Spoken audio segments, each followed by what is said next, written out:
Está começando agora o programa RL Conexão Saúde, levando saúde e muito entretenimento até você, através do rádio.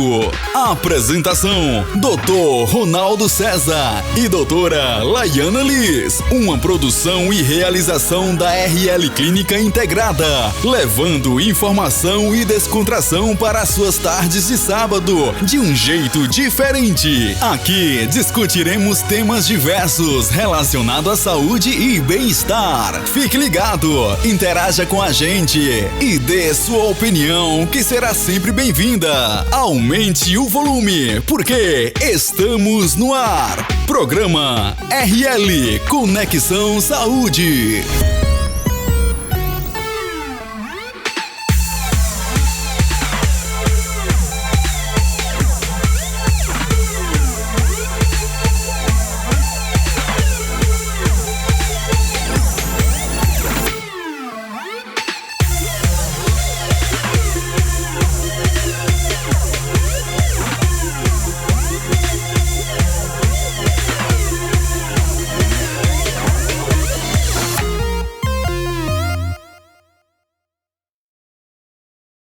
E assim, me apresentar rapidamente, eu tive experiência também na APAE, foi menos tempo, foi metade do tempo, né, 2 anos e meio da experiência da doutora, né, doutora Analine. Mas assim, a APAE, ela nos permite conhecer diversos indivíduos que enriquecem a nossa experiência de uma forma assim, que você aprende na prática e leva para sempre, né? Esse entendimento da prática, ele é muito mais forte do que o entendimento teórico, né? Que é importantíssimo também. A gente precisa, né, buscar melhorar sempre, mas a prática, ela ensina por quê? Aí eu vou sempre puxar para a questão do TEA, né? Os indivíduos com TEA. Já falando um pouquinho do que a gente conversou, né, para trazer aqui. Existem os mitos, né, que muitas vezes são mais fortes do que as evidências científicas. Então, eu tenho acompanhado muitos profissionais que estão lutando contra esses mitos, né? Porque um mito, ele se dissemina rapidamente, né? Ele é mais fácil de passar de um para o outro, porque ele é muitas vezes senso comum, agrega a questão do preconceito, como falou, a questão a família, né? Ela é um apoio para o tratamento. Aliás, nós somos o apoio para a família, né? Só que muitas vezes o que acontece? A família acredita que só o profissional precisa atuar com a criança naquele momento ali, né? E aí vem os preconceitos, né, que dão força aos mitos, né? E hoje a gente vai falar um pouquinho sobre alguns mitos que são muito difundidos, estão sendo muito difundidos na internet, né, sobre a questão do TEA. Vamos falar sobre a importância de se procurar um profissional especializado, né, que tenha experiência de preferência, né, nessa área. Por quê? Porque dessa forma, né, o paciente, a criança, o adolescente e até o adulto, né, vai poder usufruir de um tratamento adequado, né? E, na minha opinião, o tratamento mais adequado é o tratamento que olha o indivíduo como único, né? Não é como olha todos os indivíduos com TEA de uma forma só. Todo mundo que tem TEA é igual. Não é. Então, daí já começa a questão de buscar indivíduos ou profissionais que olhem o indivíduo na sua, né, particularidade, nas suas particularidades. Porque as dificuldades são diferentes, os sintomas que eles apresentam, os comportamentos são diferenciados, porque são pessoas diferentes umas das outras, né? Então, o sucesso do tratamento, acredito que começa daí. A doutora saiu aqui do meu... Saiu do meu aqui também. E como você estava falando, consequentemente as necessidades são diferentes, né? A gente precisa olhar, aí a importância, né, da terapia individual, né, de você olhar aquele paciente, realmente ter uma comunicação entre a equipe. Porque... Vínculo, né, criar um vínculo. Exatamente. É muito importante, assim, quando a gente fala de APAE, a gente tem uma realidade que às vezes é assim, o tempo não é suficiente para as necessidades de algumas crianças e adolescentes. Eu vou falar mais crianças, mas crianças e adolescentes. E a gente precisa adequar a oferta, né, de tempo a essas necessidades, né? Então, assim, tem crianças que não vão precisar de fono, né? Tem crianças que vão precisar da fono, da TO, do fisioterapeuta. Então, assim, cada realidade, não existe um manual, eu não tenho como trazer para cá uma fórmula, né, para dizer assim, para os pais, ou responsáveis, ou estudantes, ou quem tem interesse nessa área, olha, se você fizer assim, vai dar certo. Isso não tem como, né? Eu acredito que parte dessa forma, você estudar, tentar, né, trazer os pais para essa realidade de que eles precisam atuar junto com os profissionais. Por exemplo, vou usar o exemplo da fono, né? Doutora Naline aí. Então, assim, se o pai não for aprender os exercícios que ela vai ensinar, pouco vai ter o resultado. Porque se só fizer na sessão semanal, exatamente, vai demorar mais. É por isso que a gente, né, enquanto profissional, é só uma parcela pequena, né? Exatamente. É só mesmo para guiar, porque os pais é que estão ali convivendo e precisam estimular. Exatamente, o estímulo. É isso. Eu acho que é bem aí o ponto, é a questão do estímulo. Porque, por exemplo, eu sou terapeuta cognitivo-comportamental, então eu vou atuar mais nessa parte aí do comportamento, né? Então a gente trabalha com a criança dentro lá do consultório, mas os pais são sempre chamados. Não tem como trabalhar apenas a criança, ainda mais se for dentro do espectro do TEA. Por quê? Né? Do autismo. Sim. Por quê? Porque uma criança que ela vai precisar de um apoio diferenciado, né? De uma criança típica, vamos dizer assim. Então ela vai precisar que os pais também aprofundem o conhecimento dentro daquela realidade. Aí eu já vou puxar para outro mito. Um mito que está demais na internet, assim, a gente consegue acessar isso com muita facilidade. É de que o autismo é uma doença. Para começo de conversa, o autismo não é uma doença. Aí diz assim, nossa, mas você está falando isso por quê? Não, porque o autismo é uma condição. A pessoa nasce autista e vai morrer autista, certo? Ele tem uma visão diferenciada, vai ter um comportamento diferenciado, né? Mas se ele for estimulado, ele pode alcançar, né, níveis de qualidade de vida. Tanto que a gente tem hoje muitos exemplos de adultos autistas que têm canais, YouTube, Instagram, e eles produzem conteúdo e eles mostram que são capazes. Existem médicos autistas, advogados e por aí vai. Existem diversos profissionais que conseguem, com o acompanhamento que era adequado na época para aquela pessoa, foi bem orientado. Com certeza, esses autistas tiveram um apoio familiar, porque um autista sozinho, só ele profissional, o resultado vai ser bem abaixo do que pode ser alcançado, né? E aí, voltando a falar, isso tem que ficar muito claro. O autismo não é uma doença, então não tem cura. Muitos maus profissionais, eu não vou nem falar que é um profissional, eu vou falar que é um charlatão, né? Muitos charlatães estão se apropriando disso, se aproveitando desse conceito que muitos pais ainda têm, pais irresponsáveis, de que é uma doença, né? Pessoas que, às vezes, não têm mesmo um conhecimento mínimo, né, disso. Aí, o que eles usam? Olha, eu vou fazer seu filho ficar curado em tantas sessões. Ou então, olha, tome esse remédio, porque aí seu filho vai tomar esse remédio, ele vai ficar curado. A pessoa vende até a casa. Nossa, se realmente dissesse, nossa, meu filho vai poder ter uma vida típica, né, chamada normal, faria tudo para conseguir a cura de fato. Só que não é uma cura. E o que acontece quando isso aí ocorre? A pessoa perde tempo, né? A pessoa fica com certeza decepcionada, porque acreditou em alguém que disse que o filho ia ficar curado, e às vezes faz até mal. Existem, né, medicamentos, substâncias que são dadas para crianças com a promessa de que vai, né, curar o autismo.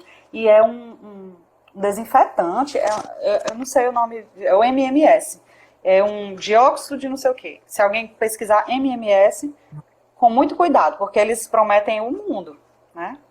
É como se estivesse bebendo água sanitária.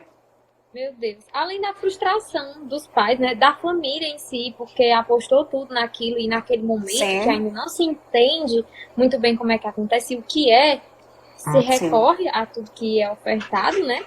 E sim, como uma esperança. Acaba se frustrando, né? Eu não tenho jeito, não vou conseguir, isso. Né? E o que é que isso faz? O principal é perder tempo, né? Por quê? Por que que a gente fala tanto que uma criança, ela se começar, quanto antes começar, melhor o resultado, né? Porque as crianças, ela têm uma maior facilidade de adaptação, né? Então, se você começar os estímulos adequados na primeira infância, assim que perceber, os prejuízos vão ser menores, os prejuízos sociais, cognitivos, né? Então, assim, você vai ter mais tempo, ter mais conhecimento e a criança, né, vai poder ter a oportunidade de ser estimulada adequadamente para ter cada vez mais uma qualidade de vida que merece, né? E é importante falar, né, assim, só um parênteses, que em qualquer terapia, quando a gente vai fazer uma terapia em criança, é diferente do adulto, até mesmo medicamentosa.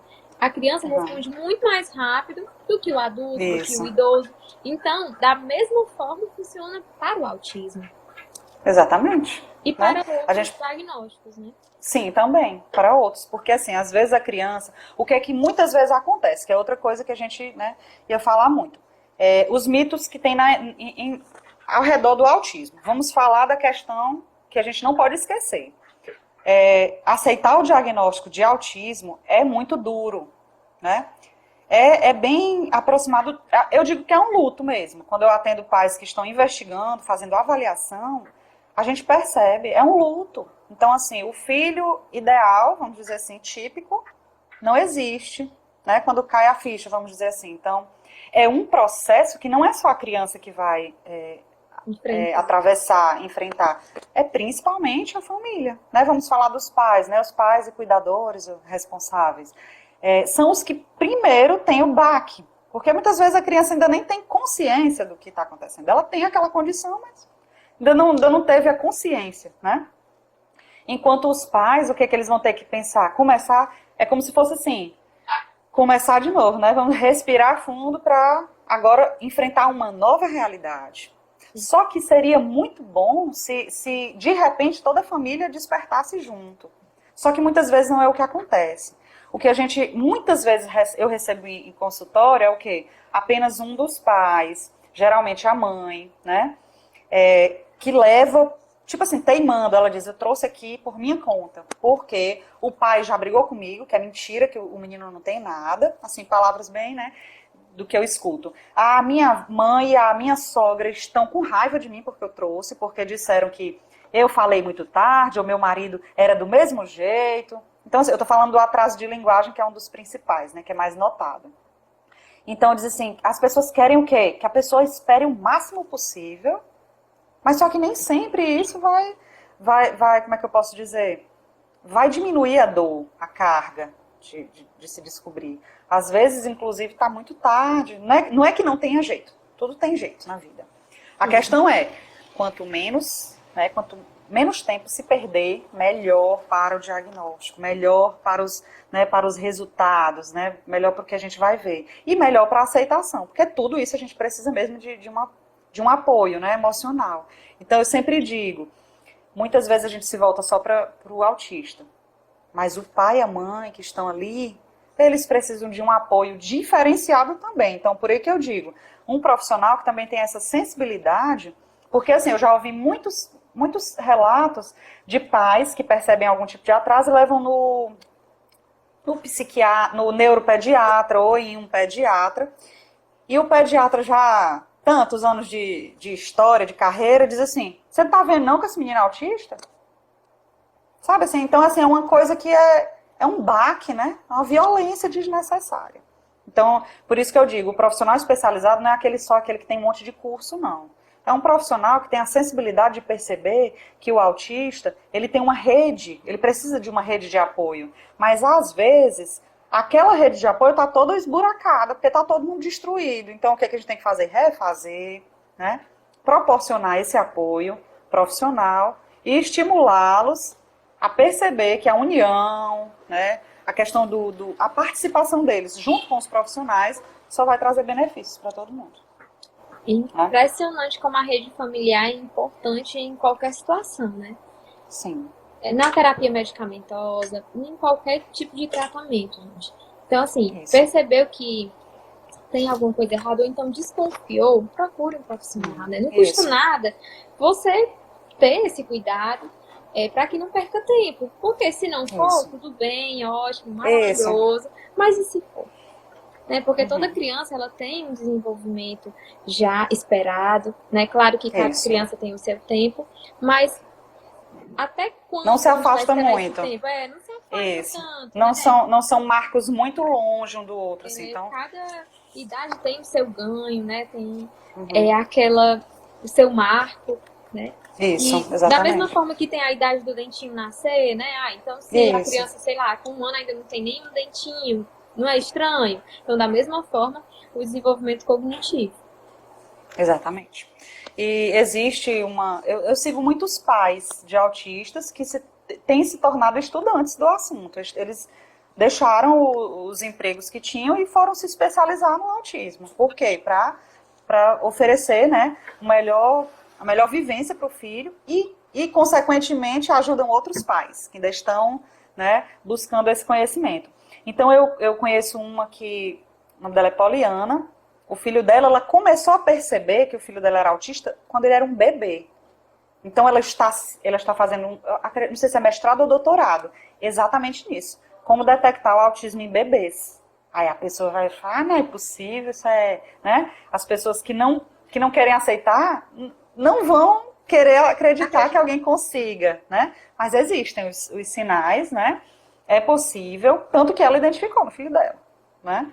Então, assim, dos sinais, o contato visual na hora que está mamando. Dizer, se ele não mamar, se for na mamadeira, também tem que ter o contato visual, né? Porque por algum motivo a mãe não pode amamentar, tem o contato visual também na hora que está mamando na mamadeira. Então, assim, é um momento importantíssimo entre mãe e bebê, ou o pai e bebê, que pode ser o pai amamentando ali.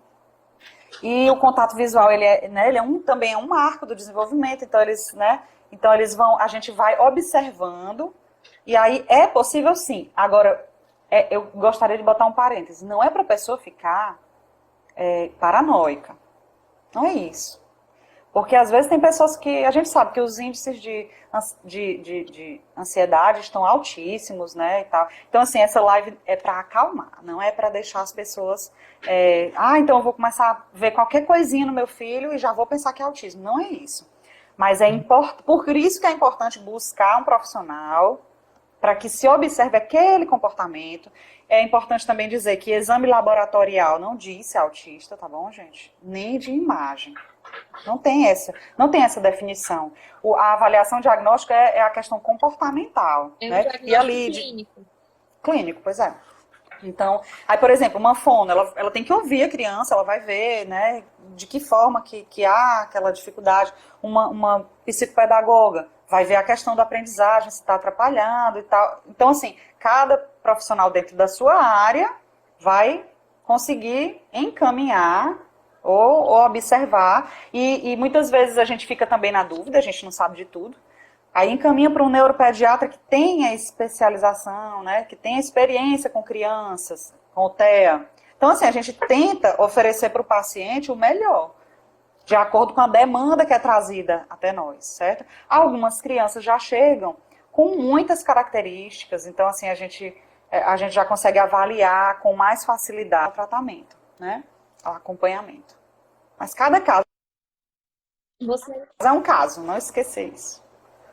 E você falando que alguns pais se especializaram, né, em autismo, estudaram. Antes da gente iniciar a live, eu recebi uma mensagem no direct de uma amiga minha dizendo que tem um casal de amigos dela que tem um filho que é autista e eles tinham muita dificuldade de encontrar brinquedos que estimulassem a criança, né? E realmente tem essa dificuldade porque eu percebo no consultório que a maioria dos brinquedos, né, do material que é utilizado é artesanal, né, é produzido em casa, ou então encomendado, enfim, de acordo com a necessidade. E ela falou que eles acabaram se especializando nisso e hoje eles têm uma empresa que em breve eu vou até divulgar no Instagram, porque é importante, né? Importantíssimo, importantíssimo. E eu achei tão interessante isso, porque imagina aí, do diagnóstico, né, eles perceberam a necessidade e hoje tem uma empresa voltada para isso, que vai ajudar outras famílias. Eu vejo assim como muito positivo. Como eu disse, tem algumas mães que eu sigo, são muitas. Tem pais também que eu sigo, e todos eles são, né, criadores de conteúdo, e eles desenvolvem conteúdos na internet, e eles facilitam a vida, eles são apoio para outros pais. Aqueles pais que acabaram de receber o diagnóstico, não sabe o que fazer, está perdido. E a gente sabe que nem todas as pessoas têm acesso a um atendimento especializado particular, né? A rede pública, ela ainda deixa muito a desejar. Aí quando a gente fala de autismo e tudo, só pensa na APAE, né? Nas APAEs. E as APAEs, pela realidade que eu conheci, o que acontece? Filas enormes, né? Muitas vezes a criança cresce na fila. Tipo, entrei com 2 anos, quando a gente vai conseguir atender tem 7. Então, assim, até porque uma característica da APAE é o tratamento contínuo, né? Porque muitas crianças que estão lá vão realmente precisar para a vida toda. Então, assim, é uma oferta pequena de profissionais para uma demanda gigantesca, né, de crianças que estão apresentando diversos tipos de dificuldade na questão do desenvolvimento, né, cognitivo, físico, comportamental, por aí vai. Então, assim, essa realidade, né, por isso que eu digo, é muito importante que um pai ou uma mãe que consiga se especializar, se aprofundar, ele é o que? Multiplicador de uma certeza, que é como desse casal aí, a certeza de que você pode, mesmo chegando naquele ponto que parece que tudo acabou, dali pode nascer uma nova realidade, né? Depois desse episódio, vamos dizer.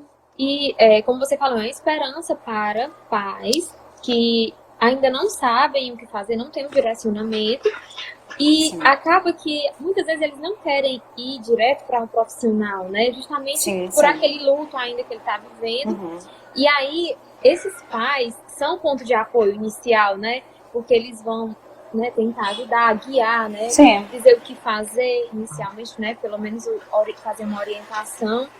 Sim. E às vezes, o que os pais buscam mesmo, inicialmente, não é essa ajuda profissional. Eles não querem essa ajuda profissional. Eles querem uma experiência vivida para comparar, né? Para saber se pode ser realmente... O exemplo isso. E também o apoio, né? Dizer assim, olha, essa pessoa está conseguindo, então eu vou conseguir também. Isso é muito importante. E assim, e também sigo autistas adultos, né? Que são atuantes e lutam pela causa, defendem, né, com a visão deles. Então, assim, são mais exemplo ainda, né? Para dizer assim, ó, fulano de tal também então, se ele conseguiu, eu também consigo, né?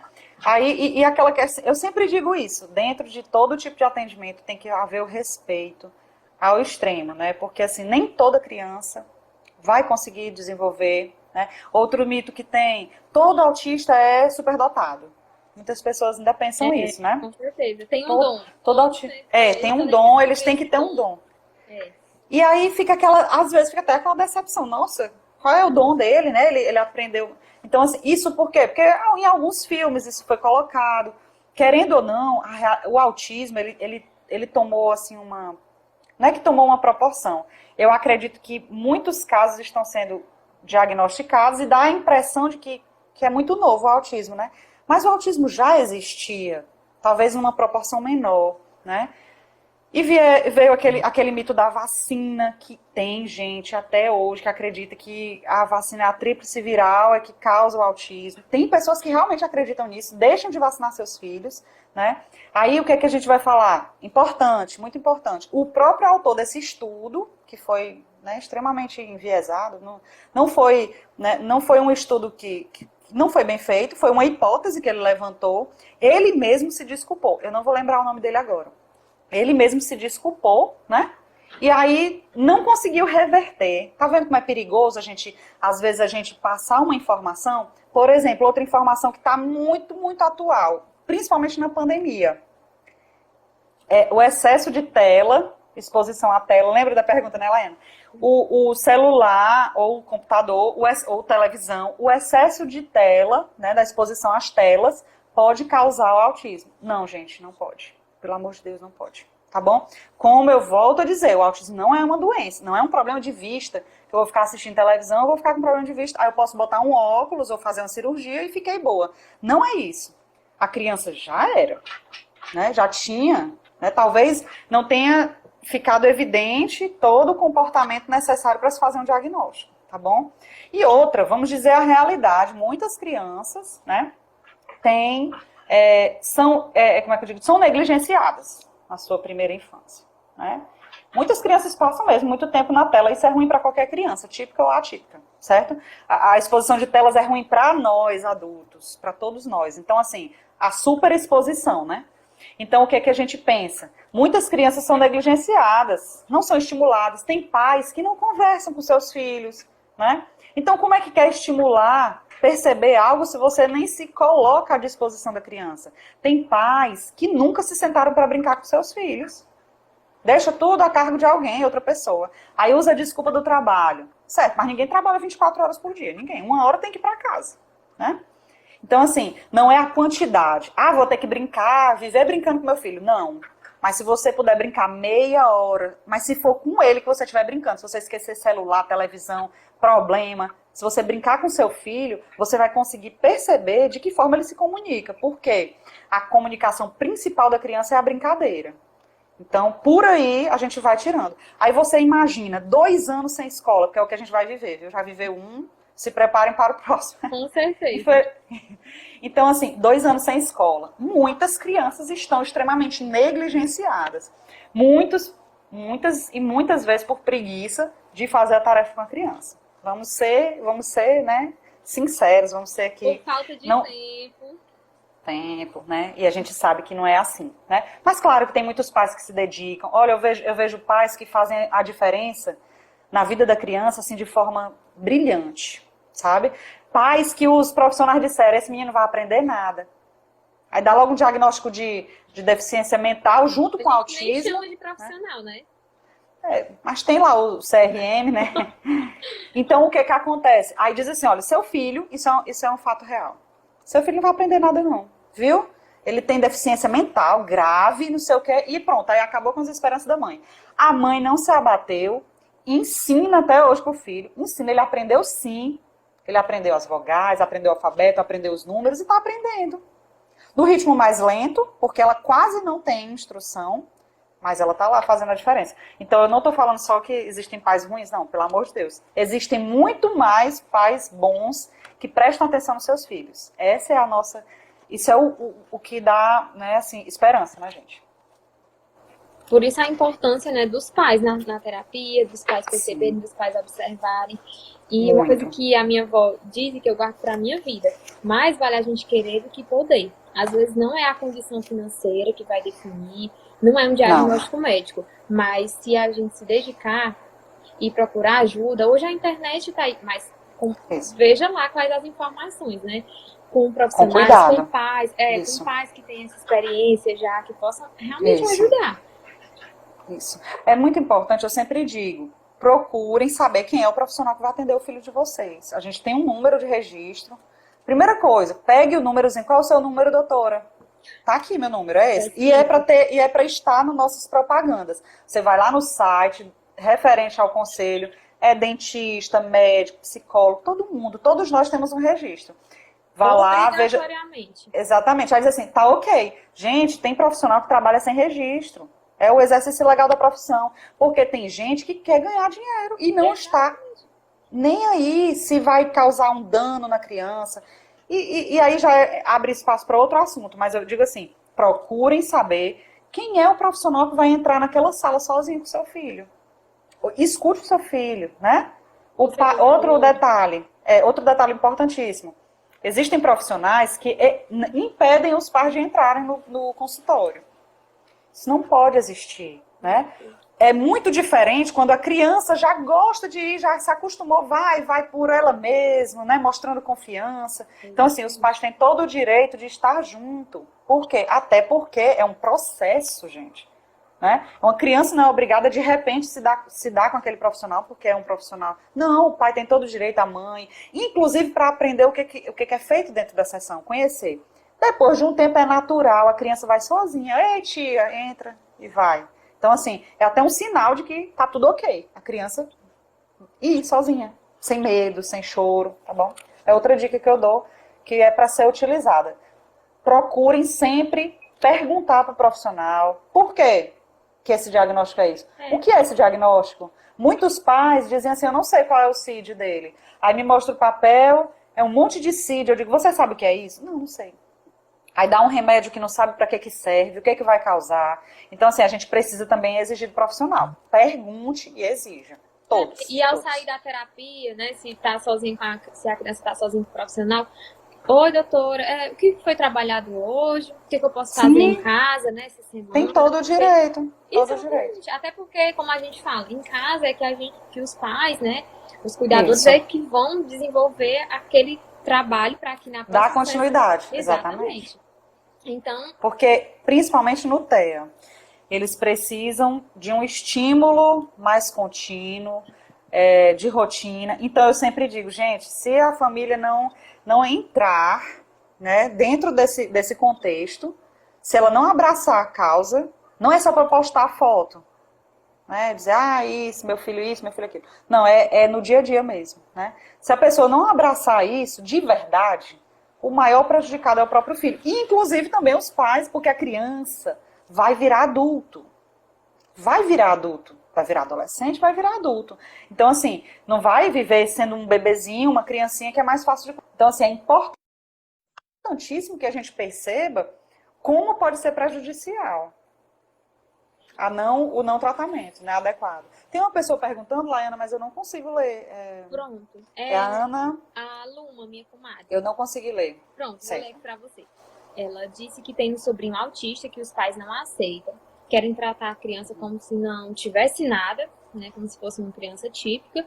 Uhum. E ele, além de ser autista, ainda tem dificuldade de aprendizado.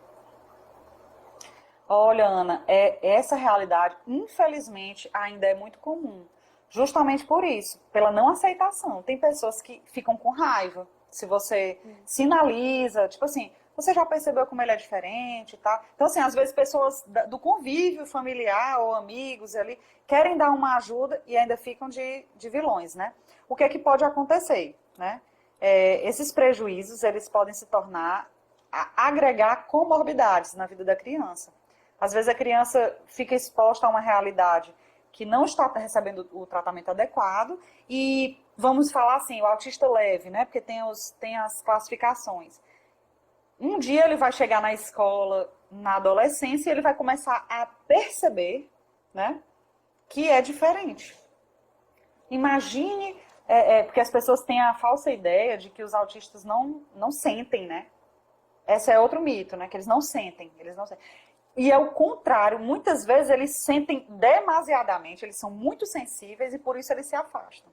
Então, assim, eles têm a dificuldade de comunicar, de dizer o que sentem muitas vezes. Não sabem organizar ou tem mesmo uma dificuldade, a doutora está fazendo falta aqui para falar sobre isso. E eles têm alguma dificuldade na fala mesmo. E aí o que acontece? Fica parecendo que eles não sentem. Aquela história de, o autista está no mundo dele. Não, gente, ele está nesse mundo, ele não é alienígena, não. Ele está aqui nesse mesmo mundo. A diferença é que ele muitas vezes encontra dificuldades nos signos sociais, de como se comunicar, de que forma. A ironia, às vezes ele não entende ironia, mas ele pode ser ensinado, ele pode começar a aprender. E como é que a gente faz isso? A gente treina com ele, a gente treina respostas. Como é que eu vou treinar a resposta com meu filho, com meu sobrinho? Conversando com ele.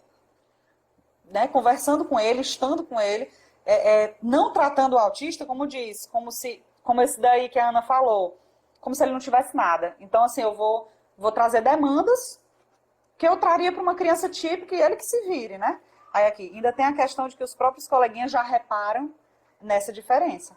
Tá aí. E sabe o que acontece muito? O bullying, o famoso bullying, que é o preconceito que vem, que todo mundo diz o quê? Isso é coisa de criança. Não, isso não é coisa de criança, não. Isso é coisa de falta de orientação dentro da escola e dentro da família.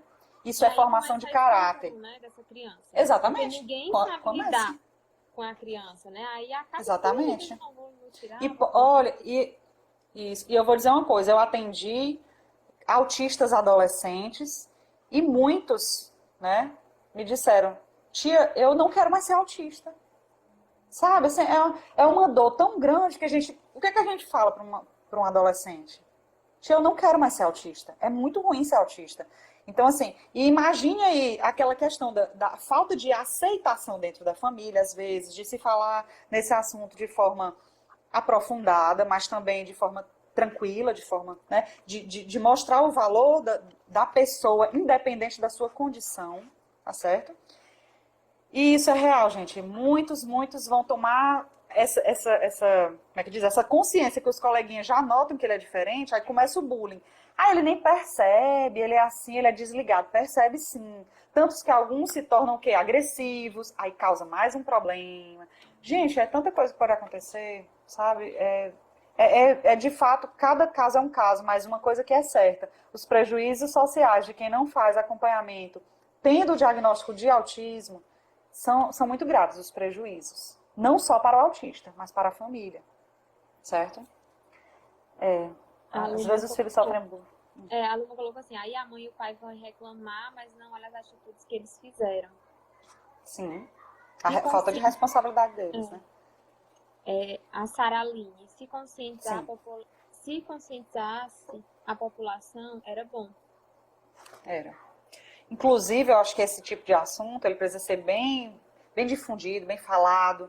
A gente não tem todas as respostas, né? Sempre tem um colega que sabe mais do que esse assunto, do que a gente, né? Sabe mais do assunto do que a gente. E a gente vai buscando assim, vai né, se informando. Às vezes a gente fala uma coisa que não é exatamente assim, já vem um e prova que... Né? Então a gente vai aprendendo, né? Mas o que seria extremamente importante? Volto lá para a mesma coisa que eu sempre falei. Se existir o respeito, você consegue avançar em todas essas questões. Por quê? Porque se a criança for ensinada a respeitar, dificilmente ela vai fazer bullying. Dificilmente uma criança, seja lá qual for a dificuldade que ela tem, ou a diferença que ela tenha, ela não vai se sentir mal dentro dos ambientes, porque todo mundo se respeita. Então, o que está faltando lá no início é o respeito. Por isso, o acompanhamento Obrigada, Núbia. Também é importante, né? Sim. As crianças típicas, às vezes, são muito negligenciadas, porque às vezes a criança apresenta algum sintoma de ansiedade. Aí sempre vem alguém para dizer, é fase. Isso é coisa de criança, isso é drama, isso é frescura. Por quê? Porque não quer investir em uma coisa que vai o quê? Exigir dele também, do responsável. Por quê? Eu sempre digo, a criança geralmente é sintoma da família. A gente está abrindo aí um espaço para crianças típicas, né? A criança típica é sintoma da família. Então a gente trata a criança, mas a família vai ter que se comprometer. Muitos pais jogam o filho dentro da psicóloga, vá, de um jeito, como se fosse uma oficina. Se fosse, era bom, eu queria dar jeito nas crianças e elas ficarem livres disso. Mas muitas vezes é uma consequência do que é vivido na família. Aí eu volto para esses pais aí que não aceitam que o filho precisa de uma avaliação, né, provavelmente tem um diagnóstico. Aí o que acontece com esses pais? Eles não querem ser interrompidos na sua tranquilidade. Se a criança vai apresentar dificuldade, depois resolve, ou então não vai porque meu filho não tem isso. A negação, ela precisa ser quebrada. E além ainda do preconceito. Não estou te ouvindo, Laiana. Você está me ouvindo agora? Não estou te ouvindo. Ai, Jesus. Tá ouvindo? E agora? Escreve. Não tenho como. Não tá dando. Você tá me ouvindo agora? Não tô ouvindo. Então vou continuar mais um pouquinho. Aí você fala mais aí. Escreve pra mim aqui. Então, gente, uma coisa que eu queria deixar assim mais claro e que ficasse frisado aqui é que os pais irresponsáveis, pais cuidadores da criança que tem o diagnóstico, eles precisam também de apoio. Então, eles precisam dessa atenção diferenciada, né? Ninguém é obrigado a saber de tudo, nem os profissionais sabem de tudo, certo? Então, quando um pai ou uma mãe vão buscar atendimento, diagnóstico, orientação, né para algum direcionamento, os profissionais, eles precisam acolher e perceber que eles, ao longo do processo, também vão precisar de acolhimento. Por quê? Cuidar cansa, né? Então, você imagine uma criança que é típica, tem um desenvolvimento, né, considerado normal, ele vai crescer, vai virar um adolescente, se tiver uma boa orientação, vai se tornar um adulto independente e pronto, né? O pai e a mãe, nossa, que bom, né? Saiu do ninho, né? Agora você para e visualiza pais de alguém que tem um diagnóstico, né, de TEA. Aí o que é que esse pai e essa mãe pensam? O maior medo que eles relatam dentro dos consultórios, né, que eu já atendi, qual era o maior medo? Morrer e deixar o filho, né? Por quê? Aí eu dizia, mas certo, por quê? Porque ninguém vai cuidar dele como eu. E aí eu disse, é verdade. Mas você tem uma coisa que você pode fazer, ensinar tudo que você puder para o seu filho. Porque muitas vezes, assim que a pessoa recebe o diagnóstico de autismo, já ouvi muito pessoas falarem, o bichinho é autista, Coitado. Ele não sabe fazer, né? Então é o capacitismo, né? Aí o que acontece? Às vezes a criança percebe aquilo, porque os autistas, eles percebem, eles têm a consciência. Muitas e muitas vezes eles compreendem plenamente as situações. Eles não interferem, mas eles ouvem, compreendem. Aí o que eles pensam? Eu não vou fazer nada. Eu não quero aprender. Por exemplo, gente, um simples. Arrumar a cama, né? Lavar uma louça, tomar banho sozinho, organizar suas coisas, né? Jogar tudo. Então, assim, brincou, vamos guardar, né? Fazer suas tarefas. Então, assim, as pessoas, às vezes, impossibilitam, com a superproteção, impossibilitam os autistas de desenvolverem habilidades que eles têm capacidade, certo? Então, se tiver pais, tios, professores de autistas aqui, estimulem a autonomia do autista. Por quê? Porque realmente ninguém garante quem vai estar cuidando dele lá na frente, certo?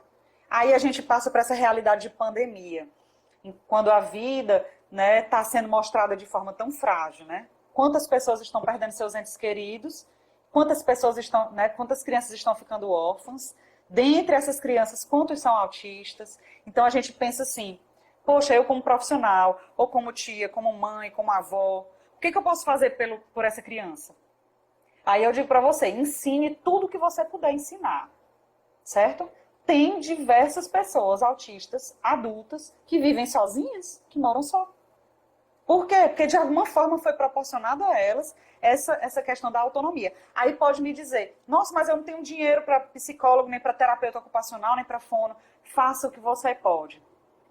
Para desenvolver a linguagem, se não puder desenvolver, não vai desenvolver. Mas se você puder, estimule. Como? Falando com seu filho, escutando, né? Desenvolvendo a interação contínua, certo? Estimule a questão da imaginação, exercício físico. Ensine ele a fazer as coisas, ele ou ela a fazer as coisas. Ah, você vai varrer. Nossa, você está botando seu filho autista para varrer. Gente, ninguém pode ser privado de ser útil, de ser autônomo. Nós precisamos de autonomia, autonomia é saúde. Então, quem puder, né, faça isso. Estimule ao máximo, ensine tudo que você puder. Aí, claro que a gente não tem como tirar esse medo dos pais. De que, sim, se eu morrer, o que é que acontece? O bom é pensar o quê? Uma rede de apoio, certo? Sempre ter uma rede de apoio. E cada caso é um caso, eu nunca vou conseguir falar de forma generalizada, eu lembro de exemplos e vou falando, né? Então, assim, essas são as dicas que eu trago para tentar, de alguma forma, esclarecer, né, dúvidas que às vezes são comuns porque são atreladas a mitos, né? Então, assim, se houver o medo, procure um profissional sozinho, não leve seu filho, mas vá conversar. Procure exemplos na internet, exemplos de pessoas que seguem as recomendações científicas. Cuidado com os charlatães, né? Nunca se esqueçam, o autismo não é doença, certo? Não é uma doença. E o autismo ele precisa ser, né, acolhido, né, para ser melhor entendido. Ah, eu não sei nada sobre isso. Todo mundo pode aprender, né? Aprender para melhor tratar, aprender para... Ah, não tem nenhum autista na minha família. Sim, mas você pode algum dia, né, se deparar com alguém no seu trabalho que vai precisar desse olhar diferenciado. Então, a questão mesmo de se colocar no lugar do outro não é fácil. Alguém falou aí, o luto é muito difícil. É difícil. É difícil porque, além de não ser o luto de alguém que morreu, é o luto de alguém que precisa da sua força, bem ali.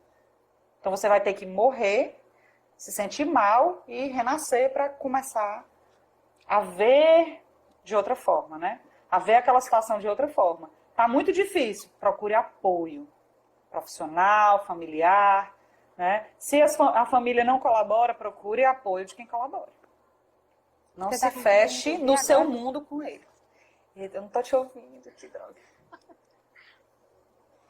E agora? Continua mais? Fala mais alguma coisa? Bom, gente, assim, eu separei algumas anotações, mas eu acredito, Laiana, que eu já falei, né, assim, o que eu tinha para falar. Se alguém tivesse alguma pergunta que aparecesse aí, mas assim, eu já falei porque como a gente ia dividir a live, né, eu separei esse assunto, eu acho que já ficou bem objetivo. Eu vou estar à disposição, né? Se houver depois alguma dúvida, eu estou aí pelo meu Instagram, tem como tirar dúvida. Nós vamos estar disponíveis lá na RL, né, para atendimento, para avaliação. Às vezes você percebe algum tipo de dificuldade, mesmo simples. É importante. Vai lá, procura saber o que é. Outro alerta importante que eu preciso fazer é o seguinte. Desde o início da pandemia, os índices de ansiedade e depressão estão descontrolados, né? Em todas as faixas etárias, inclusive em crianças. Então, se você, pai, né, mãe, né, responsável, perceber que o filho, a criança, tem apresentado sintomas de ansiedade, algo que está fora já do controle, né, algo que esteja demais, que esteja atrapalhando a questão das atividades diárias, né, sono, alimentação, concentração, procure um profissional. Por quê? Porque às vezes a gente negligencia algo que pode ser tratado e não ter nenhuma consequência mais, ele ser controlado. Então, assim, tudo no início é mais fácil, como a doutora Laina falou no começo. Quando se trata de criança, a resposta é mais rápida, as crianças são mais, né, mais flexíveis, elas têm menos barreira. Então, assim, não deixar para tratar quando já se tornou um adolescente, porque muitos adolescentes que eu atendo, a mãe diz, ele sempre foi assim, desde pequeno, desde criança.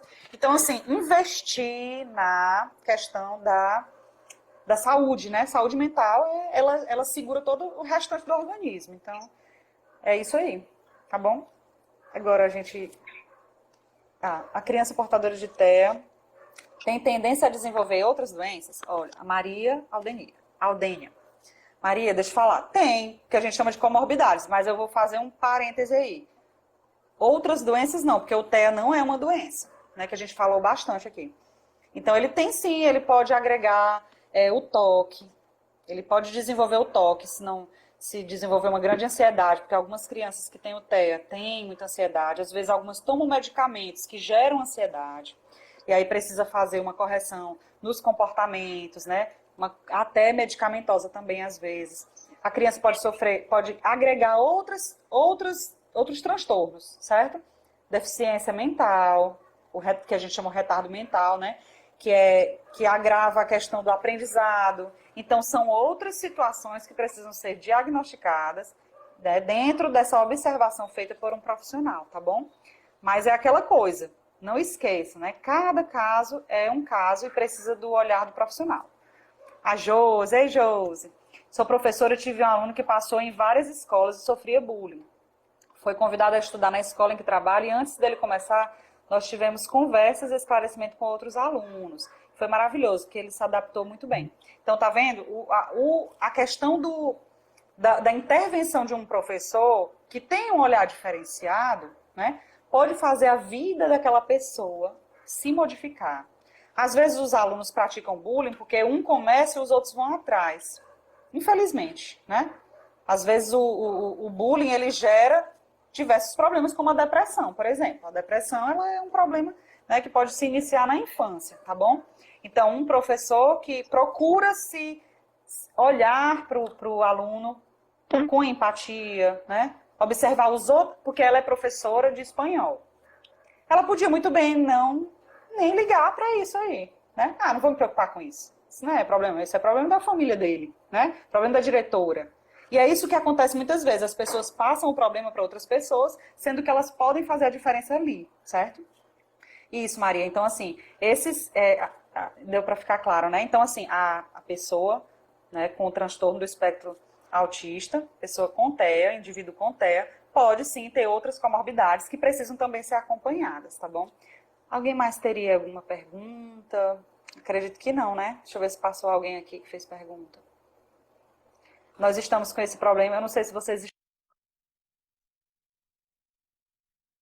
Ele terminou o ensino médio com a gente e entrou no IFP, já na primeira chamada na época. Ou seja, um aluno que vinha sofrendo, né? Vinha trocando de escola, com certeza ele tinha alguma coisa que era diferente, né? E por isso gerava o bullying, né? Então, ou seja, a falta de respeito, a falta de, né, de acolhimento. E aí, esse foi um que venceu, né, Josi?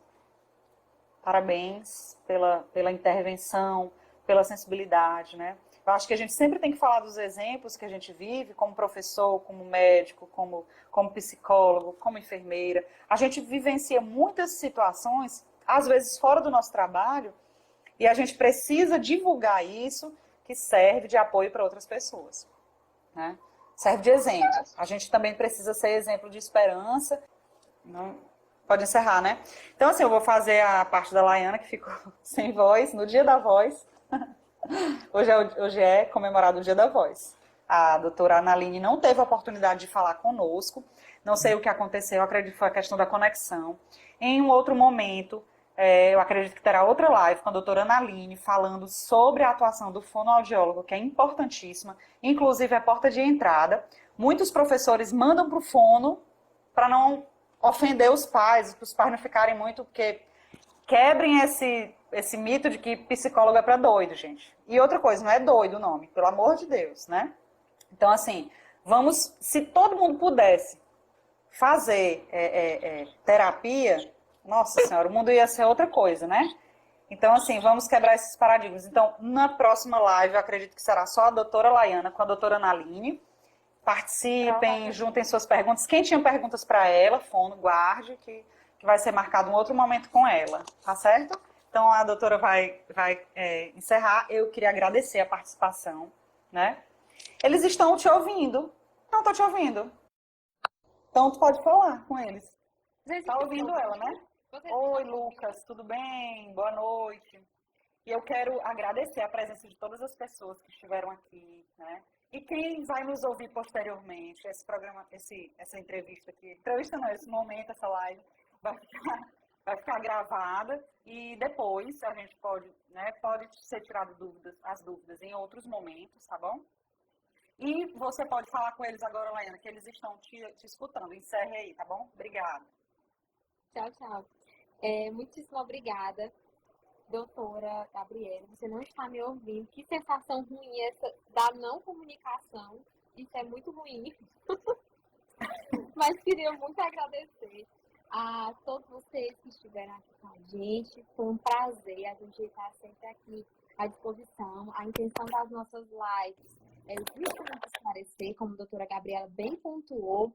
A nossa intenção é ajudar, é esclarecer e não é colocar medo em vocês, mas criar o hábito de observação e de alerta dessas crianças, né? De alguns hábitos que elas tenham adotado ou de observar mesmo se o desenvolvimento está de acordo com a idade e a gente observar e, consequentemente, procurar ajuda o mais rápido possível, tá? Petro, nós estaremos, se Deus quiser, em breve outras lives. Não, essa não é a última, não se preocupe. Josi Kelly, que bom que você gostou. Doutora Gabriela é uma excelente profissional. E até mais, gente. Que pena que vocês estão entrando agora. Deviane e esse outro que eu não estou conseguindo pronunciar. Mas teremos outras lives, viu, gente? Nos acompanhem. Até mais. Tchau, tchau. Muitíssimo obrigada.